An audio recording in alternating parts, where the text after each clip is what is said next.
whaafonga le tātou tunu. Ma lo faftai tele lava mole nei fo iwa yaso a toa. O whaalongo mal to ana na fi mita le loto ina ua pue lau whaalongo. O whaaloalo ua ave niso tamali o le tunu. La to fo sui fo tua le fionga i le vui Clarence Nelson. Ia pena fo ia lo mana vao wini leipe na ngamalmana. Ia, pea na fua se fua vai fo ile teimie whaailoa ile tau au ino ia whaaloalo mau lunga monisio o tamali i fua le tātou o sinu uta vai pea na me whaailoa. Ia e whaate ia fo ile whaailoa mai e University of Canterbury le whaaloalo leo le whailonga fo mai o le tūla fono bo le Honorary Doctorate of Law. Ia mo le whaamsino sini al tātou o sinu le fionga ia vui Clarence Nelson. Ia maua e fua atu i le matua lona soifua le ua ono silupitu tausanga. Ua loa fo i tausanga o lus fulu tausanga o ngalue o se whaamasino le tau. Ia mai le tau whaeloa ina fo i le tamali i lana au nanga e le tūla pono e ala e le tuwhinga whaamasino. Ia me se fo i temio o ngalue whaaloa ia o le i pale atu le tuwhinga whaamasino. Se le fo i bae ngataua me se lama. O le sila le universite o ia lea o le urua i tangata Pasifika lea o se e nei tono o le komiti fo il nei a malo o whatasi e ngafa matulanga i a te tau a whanau. Lava tai o te lo se mitamitanga fo ilea i e tamali fo ilea le ngata le fionga ia vuia whabena fo ia lo marama wini leiban. Yeah, well, ila utala nafi, it's a well-deserved Fuelele Award. Yeah, mo la ua. Yeah, pa fuel la ua. Isi foto tua. Ngamana. Yeah, whapena fuela i le whaltua ia lua manuvau o se tinapo se tausala fuel tātu o sinu. Loa fo i lana tautua i tonu New Zealand i tūlanga ia o onga. Ia maisi lava au nanga tāua ia la fo i le toki whaipule o le Parliament o New Zealand. Al whaaloalo ho ele al tātou Universite o Samoa wa e mata watu e whaiasi umiko o tausanga o se EA o se sui o le council o le Universite. Te le lalo na sao le tūlanga po i le whaata otoina po i o Polkalame o onga mo le tātou Universite i Samoa nei. Ia o te loa po i e sao au. Tāle whengai le lein whaaloalo o le a tau au atu iai. O leo te whaarolonga bea o le whaunga vaso nei po le so le fatina ni al falalo le mo le pionga ya lu mo wini lepen ai o te loa e ta o tele fa longa fa pene ya wa e tulanga mana I o tangata mala na tautua ya le fa tai o le fo I o le sima nga ngal mana fo le ma wa na nafi o le o sui ato ia le fo le committee fa le fa la tonga ma lo si to tise o le lau si fia ma lo si fia ma le ma fa fonga foi na o se swinga le lei mo le luma mo le tino a pea ia o te loa e mafua na fai swinga o no le tūlanga fo I le fia si tio tūlanga ia o nanga ana tonga nei al malo se tūlanga le lei ma si atu ia o nanga uma nei mo le tātou tudu e fo ina I li poti fo I tūlanga fo I le komiti whaatonu sa iai o le whanaptonga leo le tise I tūlanga fo I te mta buol nei o le tise fo lea maua mai I awala whanatu ia esa mata watu fo iai nisi o li poti watuana I atu le tūlanga sa iai fo te fono sa se e iai toki ia ale lai mata watu pe o suinga leo iai wa sui atua ia le te fono ia masui fo o le pesa fa ilo mai basol nei ia te fono isi fa la tonga tu mo te malo fa pe fo ima sui o komiti fa tonu oficialia ai o te loe o le suinga le komiti fa fo le fa la tonga malo tau entis ia fa pena mai le te mi fa pena no fa tino suinga fa pe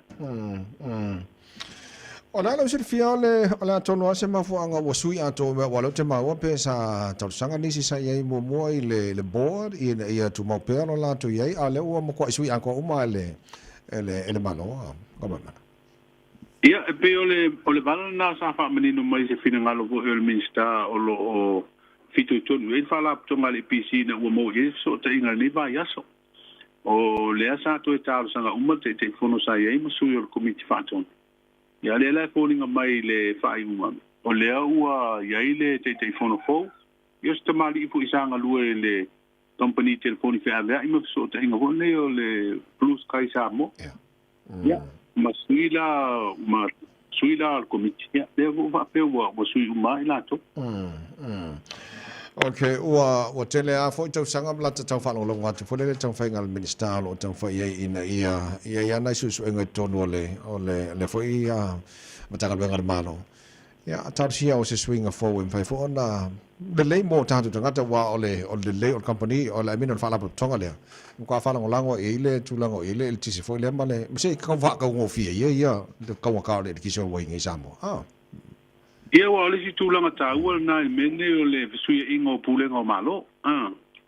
A wae watu isi e si la hui la tu whinga wha vae a ia ni whale tonu. Ia e whatino ni suinga ina ia whale le ai. O le tulanga taua na ai e pe o le tulanga le suinga le ua ia le komiti whafoe o le whanaptonga tau eltisi. Ia la tatu talia ia lupe o mau po ya fu senga luenga te kono mal komiti wa fifiria no mana le ma wo fina pele fala tonga le SSIG ma ja le vanga le tula fondo o le fa mawina no fo a fanua le lua fe malva ia o le sa mata wina le vaso le ngalunga ho fam sinonga le toi o atul mta pule mai lo stem mo mole o mta pule le fam sinonga o le uta mana tua te mi fo ina fa ile solo te e vo i la tau nei le SSIT lo tātou o tunu ui le nei tau sanga ua tuana ia tu masalopo le tolu le whātau sanga taruan. O le whina unga le sa la tau ave o le tūla whono le le steleino whanua te pasian pāle mene lua whi male wang. O le la tau tenunga male mau tau ave o le tūla whono le. Wa awha ina ia tau hone o tangatai o la tau fito i tolu ia whanua hoi nei whale anganu. Ia o le mafu angal na o le whinaunga le mai le amtanga ale walu alua i alua. Mata watu wale o toi tō tele nisi o ia i whinaunga le nei. Le ngana toi wala aulum ta upuan na whi. O le lau fōringa mai watu i le asolu sulima le masina fōu. Ono o le ia i le tālo sanga le loia siri le whaasanga i elim ta upu. Ina ia solo ia pe tau fia le whaua wina le suesu engol mta upu nei po se strike out motion. O le strike out motion lana leo whatulanga e suesu e le asolu sulima o le masino aprila. Ma o le sifo i tu, o le ua ia i le pule al wham sinonga o polo ina i le tu ina atua se lo ia mo le tutangi. Ina ia tau ebe ina le lato whinaunga wa o le tūlanga sawa ia. Mta upu nei tau tūla fono. Ia whai asi maa le ale. E mo mia la se lo ia hoi le ielo na si le fia. E fina wina. Ia mau te lo futar whenga ia le fina ngalo al wham sinonga e tu ina atu se lo ia mo i lato. Ina ia fina wina le lato mta upu. Rono winga la. Awa be manuia le lato whinaunga i le te ena leo le tau sanga lea le lo ia sili le strike out motion po le tau whenga hoi le tau pi le susu ino le mta upu. O no winga le afa awau, ai afa pepa i atu le tau sanga lea ai malo le tau sanga le lo ia sili. Ia o na mutai leo le mta upu. Lalei, o le taurunga lau tautua whaimala o nanga mo le tunu i tanga tu tala mai Samoa tala valu le tau nei o anisu tala la whalau tira mo le whaafong mai le tunu Galumalemana. O le ua whiriwhiria ia le whaulununga le ofisa o le komisi ngā luenga le malo po le pisasi. Ia ma le whaulununga fau le mta ngā luenga o tiute ma tupe maua. Luas fururua whanap tonga tu maonte le malo o whiriwhiria ia isu i fau e 5 i komisi whatonu. O leo whamautua so e su e mo li mau le tangi tau palota mai maunga tolu. Wa finau e te tongi mua suli ma fe whamautua i le whai o le wham sinonga. Ia, ma le whiriwhiria fo e stamari o le tunu. Na te pūleanga luenga le company ba lele leo le Qantas. I le tātou malai ba lele whaavama lo i whareolo. Na i talana o le whai mo le vai aso. La whalau tele pea o te me masani e tuina atua i le o nanga. Malo fafta tele Galumalemana mo nei taimi o le tai au. Ia, ai ta tele whato wha o to o malitau Samoa le nei fo i tai au mo le whai wan veaso. Ia, bebe la o le taule e whai asi vela su lea. Ai o le mawale la. Ia ai to uku ina i wanga ini steimi.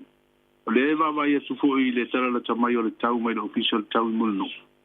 O lo i pea whautuanga o timunga le tātou tino.